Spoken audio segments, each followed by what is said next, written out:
মজুরি কমিশন বাস্তবায়ন ও বকেয়া বেতন পরিশোধ সহ ৯ দফা দাবিতে দ্বিতীয় দিনের মতো ৭২ ঘণ্টার ধর্মঘট পালন করছেন দেশের রাষ্ট্রায়ত্ত পাটকল শ্রমিকরা। মহাসড়ক ও রেলপথ অবরোধ করে বিক্ষোভ সমাবেশ করেন তারা। অপ্রীতিকর ঘটনা এড়াতে মোতায়েন রয়েছে আইন শৃঙ্খলা রক্ষা বাহিনীর সদস্য।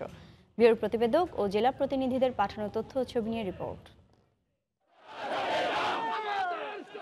পাটকল শ্রমিকদের আন্দোলনে দ্বিতীয় দিনের মতো উত্তাল ছিল খুলনা।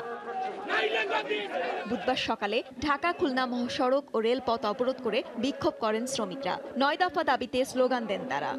আমরা এই ৯ সপ্তাহ ধরে কাজ করে যাচ্ছি, আমাদের এখনো পর্যন্ত বিল হচ্ছে না। কাজ করাবে না, বিল দিবে না, কি করে আমরা বাঁচবো? বেতন পাই ১৬০০ টাকা ২৭০০ টাকা, আমার এই ৮ সপ্তাহ বিল বাকি। আমাদের মজুরি কমিশন ৪ বছরে সরকার আমাকে ওদা করেছে, ৪ বছর মজুরি দেয় না। কর্মসূচিকে কেন্দ্র করে যাতে কোনো ধরনের বিশৃঙ্খলা সৃষ্টি না হয়, কোনো ধরনের নাশকতা সৃষ্টি না হয়, তার জন্য আমরা আমাদের মেট্রোপলিটন পুলিশ সজাগ আছে। একই দাবিতে রাজশাহীর কাটাখালী এলাকায় ঢাকা রাজশাহী মহাসড়ক অবরোধ করেন আন্দোলনরত শ্রমিকরা। পরে পুলিশ তাদের সরিয়ে দিলে আধা ঘন্টা পর যান চলাচল স্বাভাবিক হয়।